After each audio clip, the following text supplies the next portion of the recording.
Hola, benvinguts i benvingudes a tots i a totes a la nova emissió d'un dels nostres programes Converses del Cercle 10. Avui tenim amb nosaltres a la Cristina Barragán, que és una sòcia molt entranyable del Cercle, donat que és una col·laboradora molt propera a tot plegat i a més ha estat patrocinadora de l'esdeveniment més important del Cercle, que celebrem al novembre, i col·laboradora en tot el que pot, per tant... Que poc, que és poc, però bueno. No, ja és suficient. Ella és empresària i directora general de l'empresa INK Seringer, és publicitat de gran format, impressió digital, i res, benvinguda Cristina i gràcies per acompanyar-nos. En primer lloc ens agradaria que ens expliquessis com va sorgir la idea de l'INK. Pues la idea d'INK va sorgir perquè ja previnc d'una empresa familiar, on el meu pare ja tenia una empresa bastant puntera en rotulació, podríem dir que amb mètodes més artesanals, perquè en aquell moment eren més artesanals, però molt tecnològica, és a dir, era la primera empresa a nivell de rotulació, podríem dir que d'Espanya. I llavors va començar a desenvolupar-se tot això i va sortir la impressió digital. Què és la impressió digital? És el que abans fèiem amb un aerògraf i fèiem un gran artista i un rotulista amb molta paciència i molta cura, doncs ho passava a fer una màquina. I aquestes màquines, evidentment, a Espanya no havien arribat. I vam anar inclús a comprar-la. La primera màquina que vam comprar es va comprar a Las Vegas i ens la vam portar cap aquí. Era una màquina que no té res a veure amb el que avui en dia és un plòter d'impressió de gran format, però era la primera que hi havia. Vam fer-se valents, vam comprar el plòter, va costar molts diners, no el que costa avui en dia un plòter, que també costa, però no tant, i ens vam llançar al mercat espanyol amb un soci i vam començar així. Clar, evidentment era l'únic plòter que hi havia a Espanya en aquell moment, tots els rotulistes, tots els que es dedicaven a això eren els nostres clients, inclús els que avui en dia són la nostra competència, no? I així va sorgir, vam anar investigant a poc, perquè clar, era tot nou, sí que fan un cursillo, allò un training que li diuen als americans, però clar, t'hi vas trobant i vam començar a fer gigantografies. La primera lona que vam fer amb el plòter a casa va ser una lona pel Vaticà i va ser per beatificar, crec que era mossèn Cinto Balaguer, però no estic segura, igual fico la pota, però va ser per això. I a partir d'aquí anar buscant el mercat ja el tens, el client ja el tens, és anar dient a la gent que això es pot fer. I a poc una altra màquina, una altra, ara sortien les petites, més grans, i fins avui en dia. Tot això va començar a la història de l'any 92. Déu-n'hi-do, sí que són uns quants anys, Sí. Explica'ns una miqueta, què és el que feu a INK? Quins serveis oferiu? Quins productes? La paraula és impressió digital de gran format. El que passa és que això avui en dia ja es pot derivar a molts mercats diferents. Fem grans gràfiques i petites, però clar, estem bastant més professionalitzats en les grans, com per exemple poden ser les façanes que vesteixen els edificis publicitàriament, o poden ser escenografies de teatre, o platós de cinema, o platós de televisió, tot el que sigui la part gràfica. També fem vehicles rotulats integralment, siguin cotxes, siguin autobusos, lones de camió. Fem, per exemple, PLV, o retail, que es diu avui en dia, que és decoració dintre les tendes, tant sigui decoració per si mateixa com publicitat de la pròpia tenda i decoració. Fem stands a fira, evidentment, fem concerts de grans i petits artistes, perquè no ens tanquem a ningú, i tot el que sigui derivat de la imatge gràfica. L'avantatge o el que tenim per davant nosaltres és l'experiència acumulada per ser els primers, tant a nivell tecnològic com a nivell de desenvolupar la feina. Llavors, què fem? El client ens dona un arxiu, un CD, un pen, ens envia un e-mail i a partir d'aquí li desenvolupem tota la feina i inclús l'instal·lem. Donem tots els serveis que van després de la impressió, que són les confeccions a lones, els laminats, tot el que vagi a parar al producte final, fins al muntatge. Fantàstic. És a dir, que quan hem parlat de platós, ja veieu que la rotulació que tenim aquí l'ha fet la Cristina. Bé, si us sembla, fem una pausa, anem a publicitat i de seguida tornem. Gràcies. En momentos como este, entiendo a mi padre cuando quería pasar más tiempo conmigo. En La Caixa seguimos creyendo que estar a tu lado nos llevará muy lejos. Ayer, hoy y siempre. Nuestros valores no cambian. La Caixa, tú eres la estrella.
Fer que les coses siguin possibles. Això és actitud blava.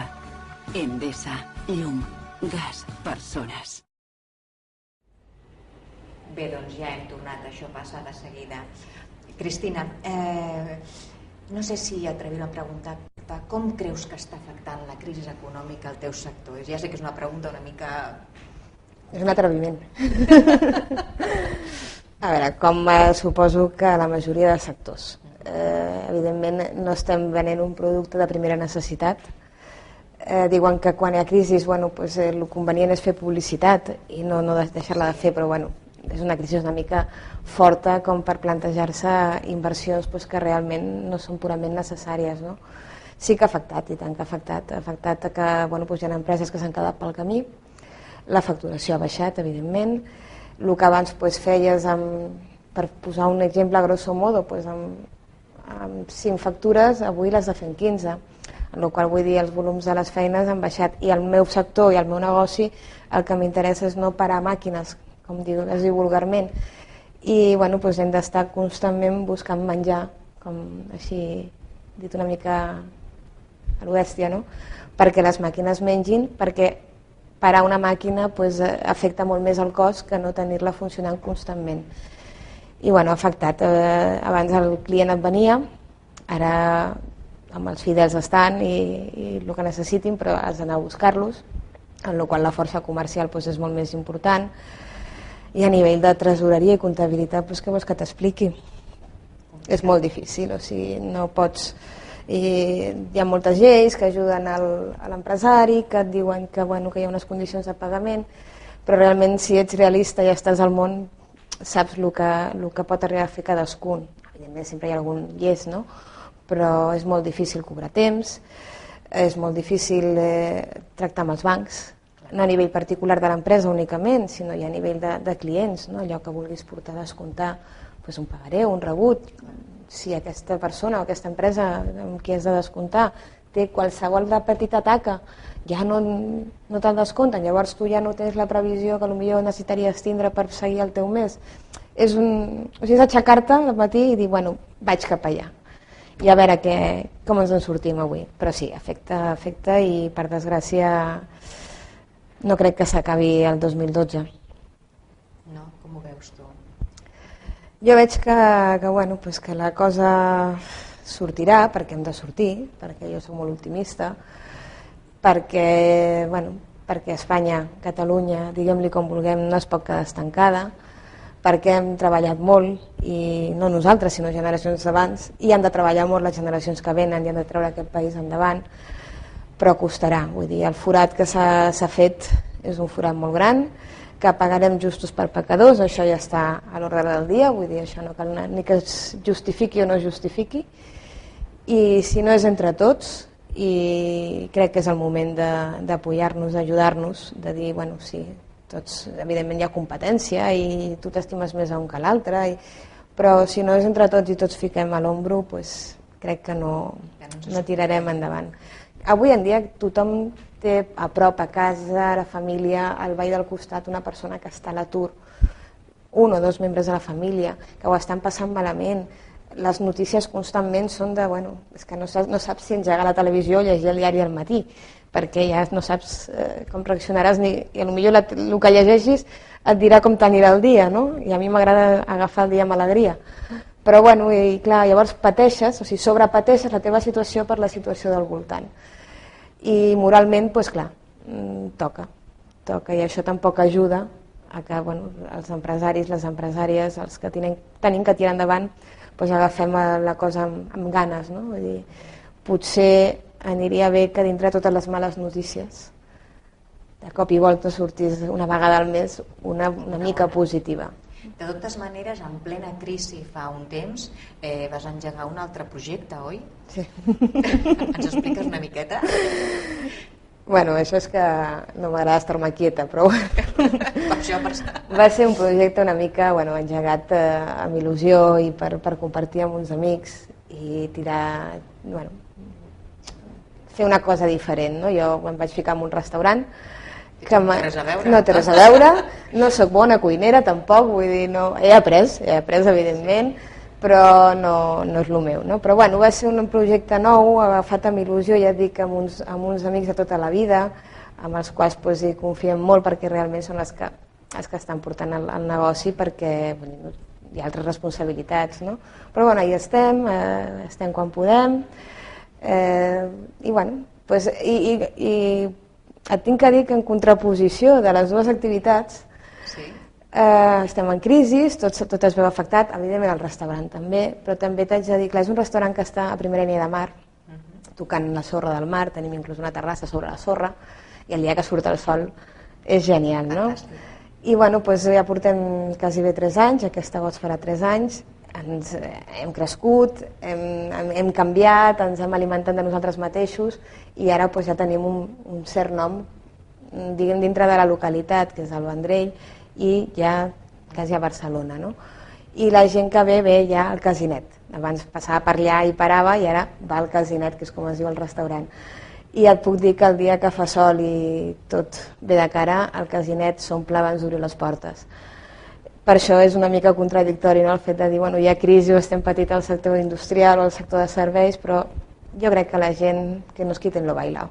Que també tenim ganes de passar-lo bé, no? I d'anar a llocs amb tranquil·litat i el que tu dius a primera línia de mar, no? Vull dir, i disfrutar una mica del teu temps i de la teva gent. És que això no ens ho pot treure ningú.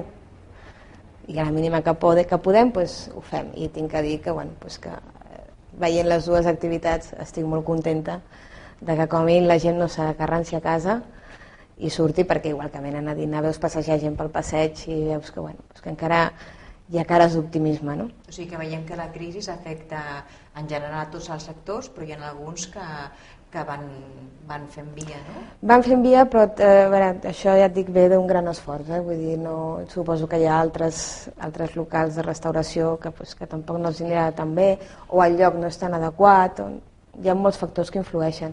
Però en el meu cas concret tinc que dir que gràcies a Déu funciona, podria funcionar millor, evidentment, això està clar, però dintre del moment que estem vivint no ens podem queixar i la gent és agraïda. I és un negoci que és agraït al moment, que a mi és el que m'agrada. A mi m'agrada molt el contacte amb la gent i és veritat, o sigui, tu pots fer un molt bon dinar i donar un cafè que tingui un aroma diferent i ja l'has pifiat, o sigui, ja no, el client ja no se'n va content, no? I gràcies a Déu a nosaltres això no es passa, vull dir, podem veure al Facebook del restaurant les opinions dels clients, ja ens visiten famosos també, vull dir que, no estem descontents. I amb tot plegat, quins són els teus projectes de futur? Perquè projectes tu sempre tens, no? Sí. Mira, un projecte molt important per mi és la família. Aquest, per descomptat, jo tinc que dir perquè així ho sento. I dintre de Seringet, de INK Seringet, continuar dintre la batalla, no nos moverán, no podran con nosotros i tirar endavant tot el que puguem amb una bona ètica i intentant ser els de sempre, no? Lluitant més, evidentment, i adequar-nos a les situacions que n'hi ha. Evidentment que també penso en nous projectes i dintre de l'empresa perquè es poden aportar noves idees, perquè renovar-se o morir, això també és cert, però anem mica en mica, tampoc són moments de fer grans alardes ni grans inversions perquè no es pot, senzillament perquè no es pot, i molt pocs o ningú t'ajuda. I a nivell del restaurant, bueno, doncs, seguir amb el projecte del restaurant, anar millorant, que ens segueixin estimant, que ens segueixin dient que, bueno, que ho fem bé, que hi ha una persona al capdavant del restaurant, que és el Sergi, i ho tinc a dir, que xapó, ha fet una feina i està fent una feina entranyable. I, bueno, res més, vull dir, de moment el meu projecte important és seguir el camí i ajudar a tothom a sortir d'aquí i sortir nosaltres mateixos. Molt bé, Cristina, doncs no sé si vols afegir alguna cosa més. No, ja està. O doncs només em queda agrair que ens hagis acompanyat, espero que tornis molt aviat, i a tots vosaltres i a totes vosaltres, gràcies per acompanyar-nos també i fins la propera. Una abraçada.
Hola, benvinguts i benvingudes a tots i a totes a la nova emissió d'un dels nostres programes Converses al Cercle 10.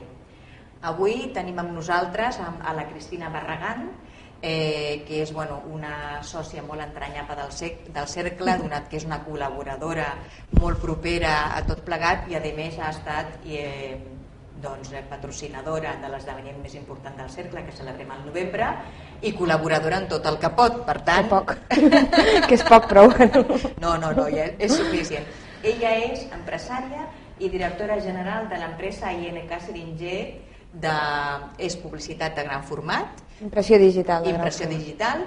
I res, benvinguda, Cristina. Turistes, tots els que es dedicaven a això eren els nostres clients, inclús els que avui dia són la nostra competència, no? I així va sorgir, vam anar investigant a poc, perquè clar, era tot nou, sí que fan un cursillo, allò un training que li diuen als americans, però bueno, clar, t'hi vas trobant i doncs vam començar a fer gigantografies. La primera lona que vam fer amb el plòter a casa va ser una lona pel Vaticà i va ser per beatificar, crec que era mossèn Cinto Balaguer, però no estic segura, igual fico la pota, però bueno, i gràcies per acompanyar-nos. En primer lloc ens agradaria que ens expliquessis com va sorgir la idea de l'INK. Pues la idea de l'INK va sorgir perquè ja previnc d'una empresa familiar, on el meu pare ja tenia una empresa bastant puntera en rotulació, podríem dir que amb mètodes més artesanals, perquè en aquell moment eren més artesanals, però molt tecnològica, és a dir, era la primera empresa a nivell de rotulació, podríem dir que d'Espanya. I llavors va començar a desenvolupar-se tot això i va sortir la impressió digital. Què és la impressió digital? És el que abans fèiem amb un aerògraf i fèiem un gran artista i un rotulista amb molta paciència i molta cura, doncs ho passava a fer una màquina. I aquestes màquines, evidentment, a Espanya no havien arribat. I vam anar inclús a comprar-la. La primera màquina que vam comprar es va comprar a Las Vegas i ens la van portar cap aquí. Era una màquina que no té res a veure amb el que avui en dia és un plòter d'impressió de gran format, però era la primera que hi havia. Bueno, doncs vam fent-se valents, vam comprar el plòter, va costar molts diners, no el que costa avui en dia un plòter, que també costa, però no tant, i bueno, doncs ens vam llançar al mercat espanyol amb un soci i bueno, doncs vam començar així. Clar, evidentment era l'únic plòter que hi havia a Espanya en aquell moment, doncs tot